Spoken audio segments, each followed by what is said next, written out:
You won't believe what occurred during my last semester at college. There's something about life that no one ever prepares you for. How people you admire can blur the line between respect and something much more harmful. It's one of those stories that still causes my chest to tighten when I think about it. I've never shared this with anyone, but here it is. I was always the type of student who tried to keep a low profile, head down, books in hand, just trying to navigate through the chaos of university life. Then there was him, Dr. Carter.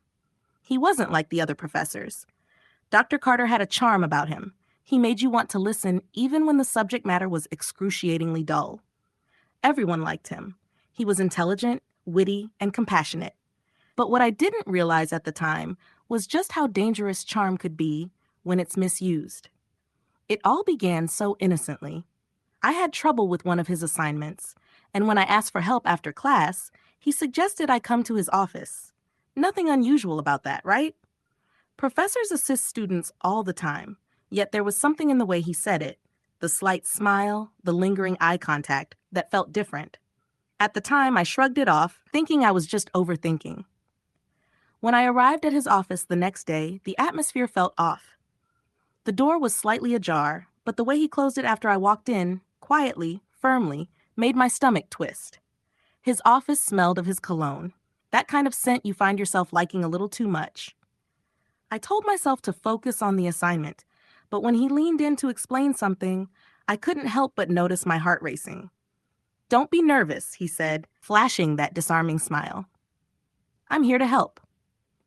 Little did I know, that was just the beginning of something that would quickly spiral out of control. That first meeting in Dr. Carter's office didn't feel completely wrong, but it didn't feel entirely right either. He spent nearly an hour going over the assignment with me. His explanations were clear, and honestly, it felt like he genuinely cared. When I thanked him, he smiled and said, "You've got potential. Don't sell yourself short." I left his office feeling strangely seen, like no one had ever noticed me that way before. It sounds silly, right? But I was always the quiet, average student. Hearing that from someone I respected hit me differently. Over the next few weeks, I started noticing him more in class, not just as a professor. There were small things, like how he would look at me longer than necessary when asking a question, how he'd smile when I got an answer right, and how I'd catch him glancing at me even when he wasn't teaching.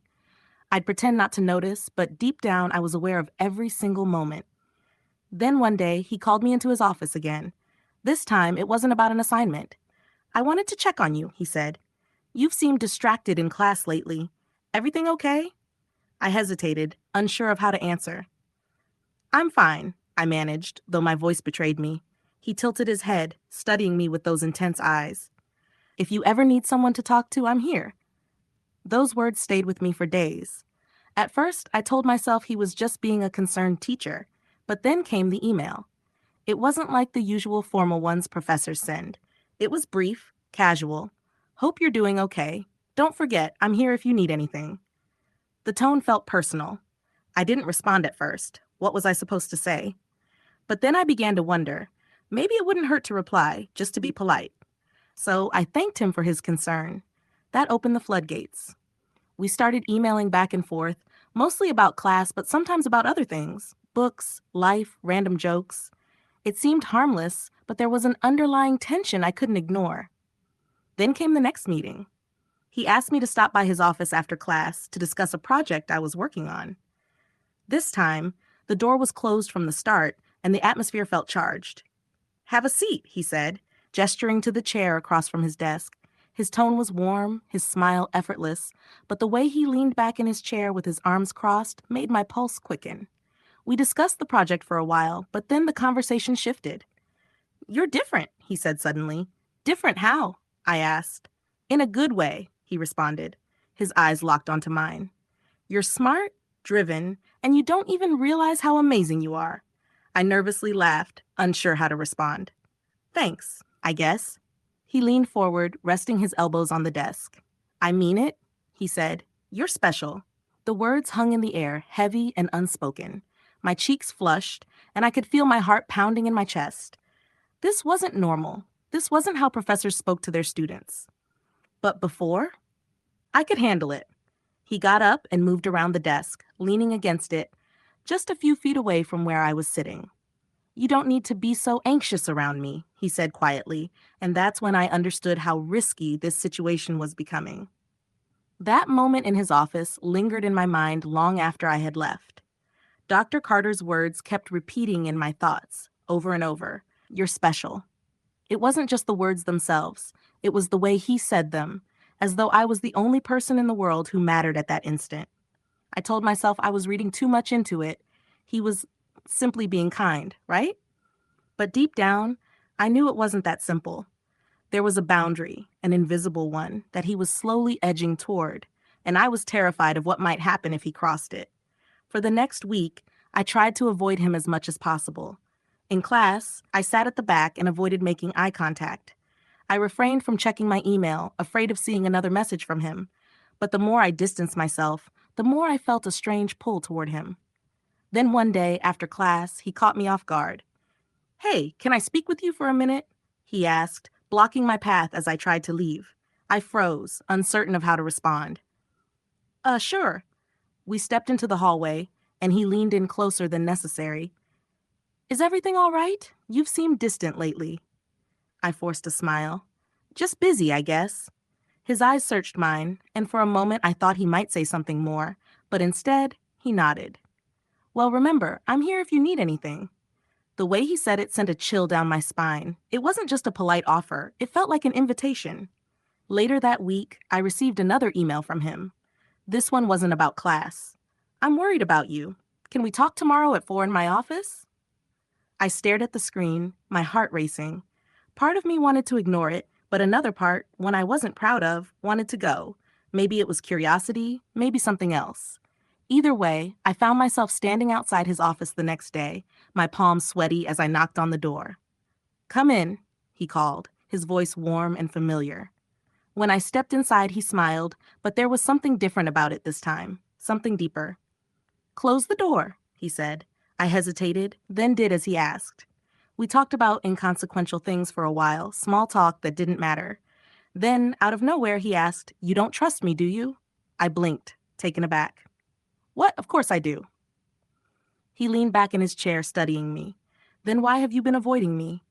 My breath caught in my throat. "I haven't." "You have," he interrupted gently, "and that's okay. I just want to understand why."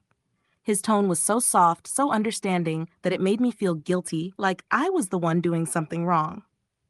"I guess I just didn't want to bother you," I mumbled, looking down at my hands. "You could never bother me," he said, his voice so quiet that I almost didn't hear it. When I looked up, his expression was different, more intense, more vulnerable. And that's when I realized just how far we'd come from where we started. He stood up and walked around the desk, sitting on the edge of it, just like before, only this time, he was closer. "You're special," he said again, his eyes locking onto mine. "You know that, right?" I opened my mouth to respond, but no words came out. Then he reached out and gently brushed a strand of hair from my face.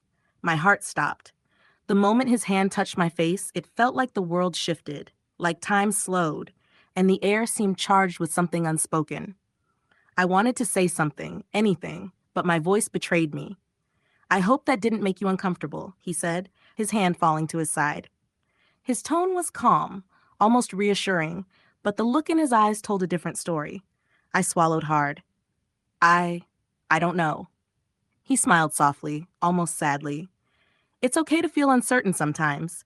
Things aren't always as clear as we want them to be." I didn't understand what he meant, and honestly, I didn't want to think about it too much. My instinct was to leave, but my legs felt like they were glued to the floor. "You're allowed to feel things, you know," he said, his voice barely a whisper. "You don't have to apologize for being human."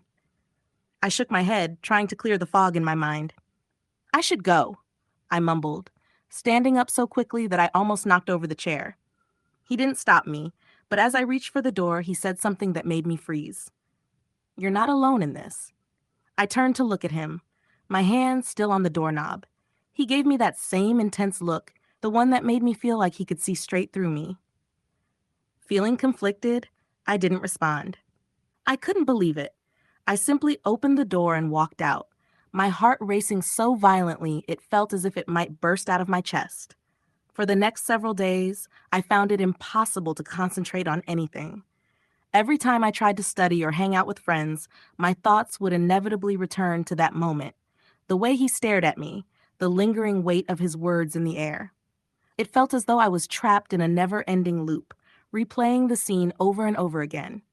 I tried to avoid him once more, but it was futile. His presence was everywhere, in class, in my inbox, even in my thoughts. Just when I thought I could finally distance myself, he found a way to pull me right back in. It was a Friday afternoon when I received another email from him. This time, it was different. I know things have been confusing lately. Can we talk to clear the air? My office today at 5. I stared at the message for what felt like forever. Part of me wanted to ignore it, to act like it never happened. But another part of me, one I wasn't proud of, wanted to go and hear what he had to say. At 4:59, I found myself standing outside his office, my heart pounding as I raised my hand to knock. "Come in," he said, his voice calm and steady as if he had been waiting for me. When I stepped inside, he was sitting at his desk but quickly rose to his feet when he saw me. "Thanks for coming," he said, gesturing for me to sit down. I hesitated for a moment, then sat down, my hands nervously twisting in my lap. "I want to apologize," he began, leaning against the edge of his desk. "If I've made you uncomfortable in any way, that was never my intention." I looked up at him, surprised. "You haven't." He raised a hand to stop me. "Let me finish. I care about my students, and sometimes that care can come across in ways I don't mean. I just want you to know that I'm here for you, whatever you need, whenever you need it." I nodded, unsure of what else to say, but then he did something that completely took me off guard. He reached out and took my hand. "I mean it," he said, his voice low and steady. "You're not like anyone else I've ever met." My breath caught in my throat, and for a moment I couldn't find the words. His hand was warm, his grip firm but gentle. I began, but the words got stuck in my throat. In the silence that followed, I realized how far we'd gone. That moment felt like it stretched on longer than it should have, his hand still holding mine. It felt deliberate, certain. I wanted to pull away, to put some distance between us, but I couldn't move. It was as if my body and mind were waging two separate battles. "I don't think you realize how incredible you are," Dr. Carter said softly, his voice heavy with meaning. "The way you see the world, the way you carry yourself, it's rare, it's inspiring." My cheeks flushed, and I quickly looked away. "I'm just a student." "You're so much more than that," he said firmly, his other hand brushing against mine. I finally found the strength to pull my hand back and fold it in my lap. This doesn't feel right," I said, my voice barely audible. He sighed, stepping back slightly, but his eyes never left mine. "You're right," he admitted. "It doesn't. But sometimes the right thing and the honest thing aren't the same." I blinked, confused, unsure of what he meant. It was like he was playing with words, making it harder for me to think clearly. "I care about you," he continued, his voice raw and unfiltered. "And I know I shouldn't. I know it's wrong, but I can't help how I feel." My heart felt as if it were going to explode. I wanted to run, to leave the office and never look back. But at the same time, his words stirred something in me that I wasn't ready to admit. "Please don't say that," I said, my voice trembling. "I'm sorry," he said, running a hand through his hair. "I'm sorry, but it's the truth." The room suddenly felt impossibly small, the air thick and suffocating. I stood up, my legs unsteady beneath me. "I need to go." "Wait," he said, stepping in front of the door. "Please, just hear me out." I froze, my back against the chair. What else is there to say? He looked at me, his expression torn between regret and longing.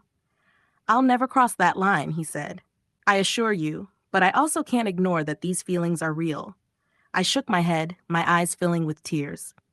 "This isn't right," I said. "You're my professor. You're supposed to be someone I can trust, not this." He nodded, his face falling. "You're right, it's not right, and I'm deeply sorry." For a moment, neither of us moved. The silence between us felt heavy, like an unspoken war we couldn't escape. Then, in one last act of desperation, he spoke. "If this is the final time we address this, I need you to know I'll never forget you." Those words broke something inside me. I turned and reached for the door, my hand trembling as I grasped the handle. "I hope you won't either," he whispered as I stepped out. I didn't dare look back. I couldn't. My mind was racing, and my emotions were in turmoil.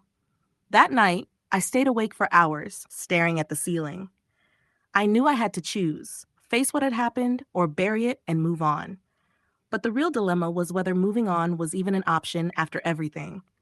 After that night, I promised myself no more meetings, no more emails, no more Dr. Carter. I would attend class, focus on my work, and finish the semester without letting him disrupt my life any longer. Easier said than done. Every time I saw him in class, my stomach churned. He acted as if nothing had happened, but his eyes betrayed him. He'd glance at me just a moment too long, and I'd feel the pressure, like a weight on my chest. A week passed, then two.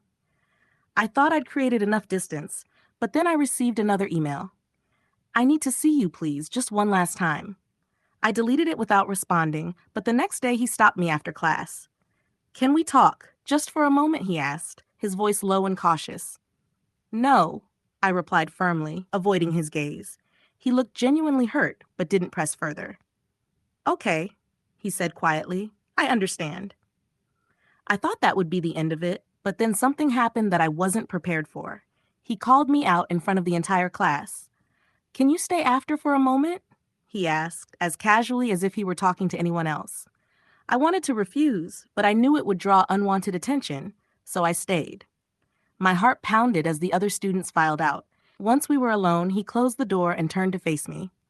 "I don't know what else to do," he said, his voice thick with frustration. "I can't keep pretending I don't care about you." My face burned with anger and embarrassment. "Stop, just stop," I said, my voice trembling. "This isn't about you. It's about what's right, and what's right is walking away from this." He shot back, his voice rising. "It's not real." I shook my head. "It's a fantasy, and it has to end." For a moment, he just stared at me, his expression unreadable. Then he nodded, stepping back. "You're right," he said, his tone suddenly calm. "I've been selfish. I'm sorry." I didn't trust the change in his tone, but I was too shaken to argue. "Good," I said, turning to leave.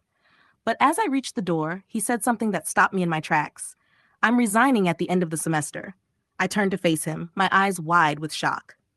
"What?" "I can't stay here," he said simply. "Not after this. It's not fair to you or to me." His words hit me like a punch to the stomach. Part of me felt relieved, but another part felt something else. I didn't know if it was sadness, guilt, or some twisted sense of loss, but it left me speechless. "I hope you understand," he said, his voice softer now. "This is my way of making it right." I nodded, unable to speak, and then I walked out of that room, out of his life, and out of the tangled mess we had created. For weeks after, I felt like I was walking through a fog. I told myself I had made the right choice, but the ache in my chest wouldn't go away.